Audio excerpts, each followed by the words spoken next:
జయ గురుదేవ దత్త. గురు చరిత్ర 45వ అధ్యాయం. సందేశాన్ని జయించిన భక్త కవి. ఈ గురు చరిత్ర 45 అధ్యాయాలు చదువుతునే కొద్దీ కూడా ఇప్పుడే అయిపోయా అన్నట్టు అనిపిస్తుంటుంది. నిత్యం కూడా గురు చరిత్ర చదువుతూ నిజంగా కలిగే ఆనందం ఆస్వాదించడం అంటే నిజంగా ఏ జన్మ చేసుకున్న పుణ్యం అనిపిస్తుంటుంది కదండి. ఆ సిద్ధి నిజంగా వాళ్ళకి మనకు ఆ సిద్ధిమునీంద్రుల వారు కానీ నామర్ధుడు కానీ ఆ సిద్ధిమునీంద్రుల వారికి నామర్ధుడు ఆ గురు చరిత్ర చెప్పడము నిజంగా ఆ నామరుడు అడగకపోతే ఆ సిద్ధిమునీంద్రుల వారు చెప్పకపోతే మనకి ఈరోజు ఈ గురు చరిత్ర భాగ్యం కలిగి ఉండేది కాదు. నిజంగా అది మన పూర్వజన్మ సుకృతం అనుకోవాలి. ఇంకా ఇప్పుడు మానవ జన్మ ఎత్తి ఈ కలియుగంలో ఉండి కూడా గురు చరిత్ర చదవడం వాళ్ళు ఎవరైనా ఉన్నారు అంటే వాళ్ళు నిజంగా దురదృష్టవంతులు. నిత్యం కూడా గురు చరిత్ర ఉంటూ చరిత్ర పఠనం చేస్తున్న వాళ్ళకి నిజంగా ఆ సంసారమైన సాగర సముద్రాన్ని చాలా అవలేలంగా దాటవచ్చు. ఇప్పుడు ఈ గురు చరిత్రలోకి వెళ్దాం. నామర్ధుడు అన్నాడు, ఆర్య మీరు గురు చరిత్ర ప్రత్యక్షంగా చూసిన వారు, పరబ్రహ్మ సాత్కారం పొందిన వారు, మీరు పుణ్యాత్ములు. మీ నుండి గురువు కథా అమృతానాన్ని అలకరించి అదృష్టం నాకు కలిగింది. నా జన్మ ధన్యమైంది. నా కష్టాలు కడతీరి భవిష్యత్తు బంగారం కాగలడు. గురుదేవుడు సంఘములో కొలువు తీరినారని చెప్పారు. అనంతరం ఏం జరిగిందో తెలియచేయని సిద్ధి మునీంద్రుడా అని అడిగారు నామర్ధుడు. సిద్ధి మునీంద్రుల వారి గురు చరిత్రను కొనసాగిస్తున్నారు. నంది అనే ఒక యువకుడు సర్వంగ వైకాలం సిద్ధించింది. అతనికి ఒక కన్ను కనపడదు, ఒక చెవి వినపడదు, కాళ్ళు చేతులు మెల్లి తిరిగిపోయాయి. బాణపొట్ట, అంతకు మించిన పెద్ద తల, పిచ్చి చప్పటి ముక్కు, గ్రహణ మోరి, పగలు చూస్తే రాత్రి కల్లోకి వస్తాడు. ఎక్కడికి వెళ్ళినా దేక్కుంటూ వెళ్ళవలసిందే అండి పాపం. అష్టవక్రుడు అనే పదానికి నందిని మించిన ఉదాహరణ మరొకరు ఉండరు. కేవలం దైవిక వైకల్యాలే కాదట, మానసిక వైకల్యాలు కూడా ఎక్కువే. నోరు ఉంది కానీ దాంట్లోంచి ఒక మంచి మాట రాదటండి. చేతులు ఉన్నాయి కదా ఒక మంచి పని చేయట. దేక్కుంటూ ఎక్కడికి వెళ్ళినా వెళ్ళగలడు కానీ అది మంచి చోటుకు వెళ్ళటండి. మంచి మాటకి అనే మాటకి అతనికి పూర్తి వైరాగ్యం. పెద్దలు అందరూ కూడా నచ్చజెప్పి అతని తొలజాపూరు పంపించేటండి.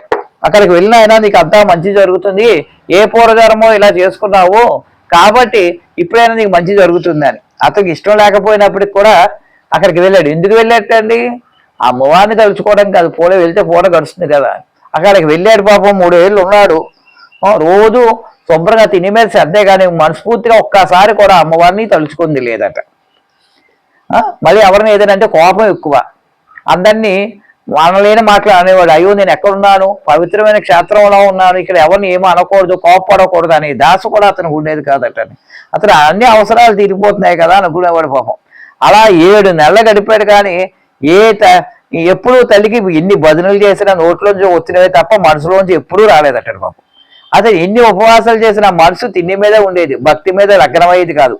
అతనికి ఆకలి వేడే అవుతాయి కానీ కనిపించింది. కానీ అందరూ అడిగేవాడు, ఎవరు ఏం చేసినా వినేవాడు కాదు, చెప్పేవాడు కాదు. ఒకరోజు సాధువు అటగా వెళ్తూ కనిపించాట. అతన్ని పిలిచి అడుగుదాం అనుకున్నట్టు పాప ఇతను. ఎందుకులే ఇప్పుడు అనుకున్నాడు. కానీ ఏ పూర్వజన్మ సుకృతమో ఒకసారి మనకి మంచి జరుగుతుంటుంది. అతన్ని పలకరించకపోయినా ఆ సాధువు వచ్చి, నాయనా నీవు పని చెయ్యి, గనగాపురం వెళ్ళు, అక్కడ శ్రీ నరసింహతీర్థుల వారు ఉన్నారు, దర్శనం చేసుకో, వారి అనుగ్రహాన్ని పొందితే అప్పుడు నువ్వు అందరిలాగా మంచిగా తయారవుతావు అని చెప్పేట. వెంటనే ఇతనికి కోపం వచ్చింది. వెళ్ళవే వెళ్ళు, ఇక్కడే 7 నెలలు గడిపాను, ఎన్నో బదులు చేశాను, నా బదులు పాటలు పాడాను, దానివల్ల నోరు నొప్పి తప్పింది, ఏ ఉపయోగం లేదు, ఎక్కడికో గనగాపురం వెళ్ళమంటావు, ఇక లేనిది అక్కడ జరుగుతుందా అని చెప్పి కసుకోమన్నట్టు. ఒకసారి వెళ్ళవయ్యా, ఎందుకు చివరి ప్రయత్నంగా చెయ్యి అని చెప్పి పాపం నచ్చ చెప్పడానికి ప్రయత్నించాడు. పాపం అని చెప్పేసి వెళ్ళాడు. తర్వాత అతనికి కల్లో తులసీమాత కనిపించింది. వెళ్ళి అక్కడికి నంది గనగాపురం వెళ్ళు, అక్కడ నీ అవసరాలని తీరిపోతాయి అని చెప్పాట. ఆ సాధువు చంపల పరమేశ్వరుగా మారిపోయి అమ్మవారికి ఇద్దరు కల్లో కనిపించి మరీ చెప్పాట. కాబట్టి గనగాపురం వెళ్తే బాగుంటుందేమో అని ఆశ కలిగింది. కానీ తులసి భవాని అంటే సాక్షాత్తు లక్ష్మీదేవి. లక్ష్మీదేవి కోరి ఇచ్చేది కల్పవృక్షం. ఎక్కడ ఏ ప్రయోజనం లేకపోయింది. చంద్రకళ పరమేశ్వరుణ్ణి కూడా పిలిచిన పలికే దేవత. ఇక్కడ ఇంతకాలం భజనలు చేస్తున్నాను కానీ ఏ ఫలితం కలగలేదు. అలాంటి సమయంలో ఈ కళ వచ్చింది. తులసి మాత చంద్రాల దేవి ఇద్దరూ కలిసి ఒక సాధుగా వచ్చి కళ్ళలో కనిపించారంటే గణగాపురం నరసింహ సరస్వతి స్వాములు వారు సామాన్యులై ఉండరు అనుకున్నారు. కానీ అంత గొప్పవాడు అయి ఉంటే అమ్మర్లు ఇద్దరు తనకు నేరుగానే చెప్పొచ్చు కదా. మధ్యలో ఇది ఒక అనుమానం పెనుభూతం అంటారండి. అనుమానం అనేక మంచి పనులకి ఆపుతూ ఉంటుంది. అలాగే వీడికి అనుమానం కలిగింది. మధ్యలో సాధువు ఆటంకం ఎందుకు అనే అనుమానం వచ్చింది. వెంటనే అనుమానం రాగానే మళ్ళీ మనసు మారిపోయింది. మరునాటి ఉదయం గుళ్ళో పోదారు అటు వస్తున్న నందిని చూసి వెళ్ళి ఒకసారి దర్శించుకుని రమ్మని సలహా ఇచ్చాట. అనుమానం కొద్దీ గణగాపురం గురుదేవుడు వెంటనే మాట అడిగేటని. గణగాపురంలో గురుదేవులు కామదేవువా కల్పవృక్షమా అని అడిగేట. వెంటనే పూజారి ఎంత బాగా చెప్పాడో చూడండి. నవ్వుతూ కల్పవృక్షం కింద ఉండే కామధేను అని చెప్పాను. ఇతనేమో ఏమడిగాడు గురుదేవులు కల్పవృక్షమా కామధేను అని అడిగట. వెంటనే పూజారి ఏమి ఇచ్చేటాడు మాట, కల్పవృక్షం కింద ఉన్న కామధేను అని చెప్పాడు. దాంతో గురుదేవుల మీద కొద్దిపాటి నమ్మకం ఏర్పడి అందుకే తిన్నగా గణగాపురం వెళ్ళేటండి. అక్కడ గురుదేవుడు యొక్క మఠం ఎందుకు కూర్చుని గురుదేవుడు ఎక్కడ అని ఓ భక్తుని అడిగారు. గురుదేవుడు నిన్న ఉపవాసం చేశారు, ప్రస్తుతం సంగమంలో ఉన్నారు, కాసేపట్లో వస్తారా అని చెప్పాడు ఆ భక్తుడు. నంది ఆ సంగమానానికి వెళ్దాం అనుకున్న లోపే గురుదేవుడు వచ్చారు. కానీ తనని ఏ మాత్రం పట్టించుకోకుండా తిన్నంగా లోపలికి వెళ్ళిపోయారు గురుదేవులు. తన చూడకుండా వెళ్ళిపోయిన నందికి కోపం వచ్చింది. కష్టం ఉన్న భక్తుల్ని తలవైపు తిప్పకుండా చూడకుండా వెళ్ళిపోయారు. ఈయనేమే గురువు, వీరేం శిష్యులు అనుకుంటూ అక్కడే లోపలికి చూస్తున్నట్టు పాపం. అంతలో ఇద్దరు భక్తులు వచ్చి అతని చిన్న చక్రాల బండి మీద కూర్చోబెట్టి లోపలికి తీసుకెళ్లారు. గురుదేవుడు నందిని తడిదేపలా చూసి అనుమానం పెనుభూతం, అపనామకం, అంత అనుమానం ఉండేవాడివి అంత వెళ్ళి తులసి మాతను ఎందుకు పూజించావు? నీ ఎంత భజన చేసినా నీ నోరే నొప్పి కానీ మనసు చెల్లించలేదు కదయ్యా. ఎందుకు 3 ఏళ్ళు ఒక్కసారైనా అమ్మవారిని మనసులో రాలేదు ఎందుకు? అక్కడ నుండి చంద్రాల పరమేశ్వరిని అయినా పూర్తిగా నమ్ముకున్న వాటి లేదు. తులసమ్మ బాగు చేయలేదు, చంద్రమ్మ బాగు చేయలేదు అనుకున్నావు. పోనీ ఎక్కడికైనా వచ్చావు, మనసు లగ్నం ఉందా అంటే అది లేదు. నీ మనసుని అదుపులో పెట్టుకో అన్నాడు. అది కళ్ళు మూసుకుని ధ్యానం చేయని చెప్పాడు. నంది కళ్ళు మూసుకోగానే మొదటిసారిగా లగ్నమైంది మనసు. బ్రహ్మ విష్ణు మహేశ్వర ముఖాలు దాల్చిన దత్తాత్రేయుడు కనిపెట్టారని ఆ దర్శనంలో అపనమ్మకాన్ని అంతం చేసి విశ్వాసాన్ని పాలదొలిపి మెల్లగా కన్నులు తెరిచి చూశారు ఎదురుగా గురుదేవులు. వారిని చూడగానే నందిలో గురువు పట్ల గురి కుదిరింది. వెంటనే ఆ మహానుభావ, తమరెవరో నాకు అవగతం కాలేదు, కానీ నన్ను ఉద్ధరించడానికి మీరే ఉన్నారన్న నమ్మకం కలిగింది. నేను అనుకున్నది జరగకపోతే వెంటనే నా కోపం వచ్చేస్తుంది. కానీ మీరు నా అవసరాల గురించి ఏం మాట్లాడకపోయినా నా మీద మీకు కోపం రాలేదు. అంటే తమరు దర్శన భాగ్యంతో నాలో తమో గుణం నశించింది.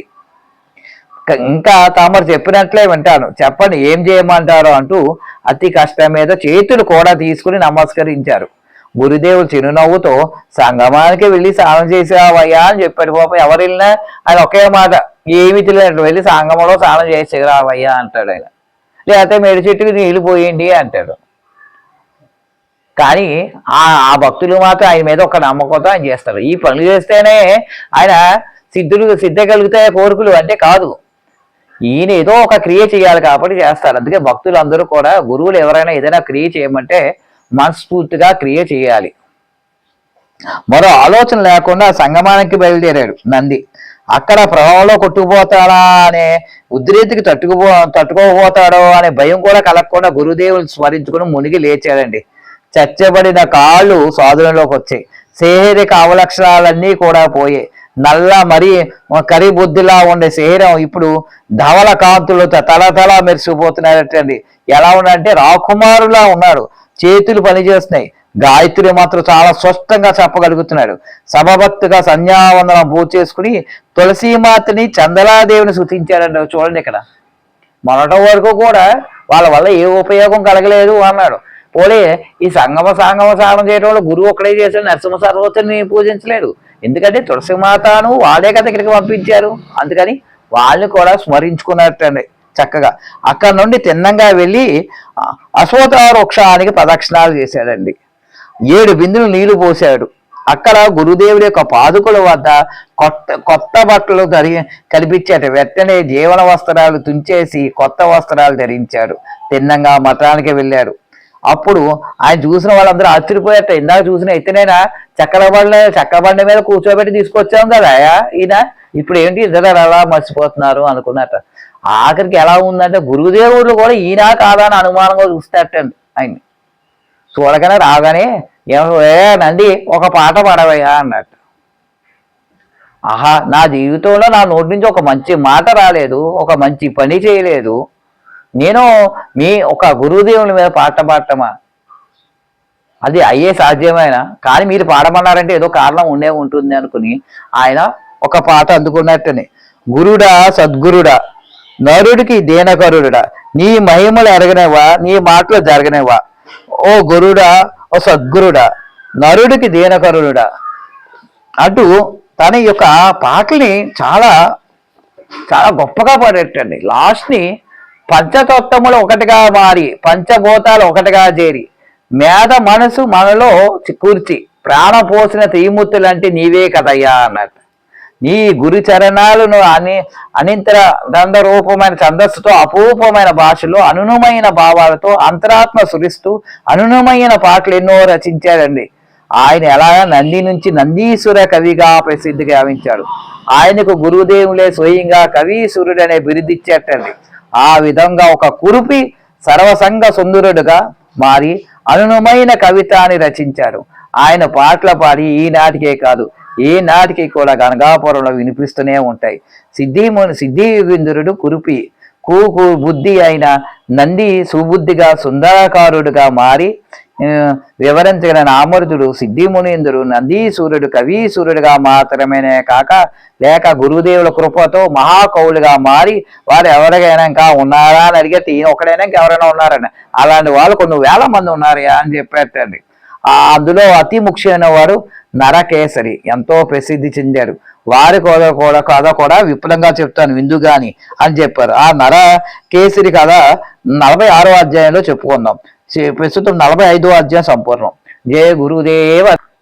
చూడండి ఎంత బాగుందో ఈ 45వ అధ్యాయం. ఎన్నిసార్లు ఇప్పుడే పూర్తి అయిపోయిందా అనిపిస్తున్నదండి. నాయన ఆ నరసింహ సరస్వతి ఆ నందికి ఆ అష్టవక్కరుడుగా ఉన్నాడంటే సుందరకారుడుగా మార్చావు. మా బుద్ధులు అష్టవక్కరులుగా తిరుగుతున్నాయి నాయన. నీ నామస్మరణతో మమ్మల్ని మంచి బుద్ధిగా చేసి ఆ సంగములో స్నానం చేయలేకపోవచ్చేమో కానీ నీ కథామృతం అనే సంగములో నిత్యం ములుగుతూ తేలుతున్నాను నాయన. మా యొక్క ఈ యొక్క సంసారం అనే సాగరంలో నుంచి మమ్మల్ని గట్టెక్కించు నాయన. ఎప్పుడు నీ నందు నీ యొక్క చూపుతో నీ మాట నీ యొక్క పలుకుతో మమ్మల్ని నిత్యం ఉండేలాగా కరుణించిన ఆయన. శ్రీ దిగంబర దత్తా దిగంబర శ్రీ పాద శ్రీవల్లభ దిగంబర శ్రీ నరసింహ సరస్వతి దిగంబర దత్త మహారాజ్ కి జై.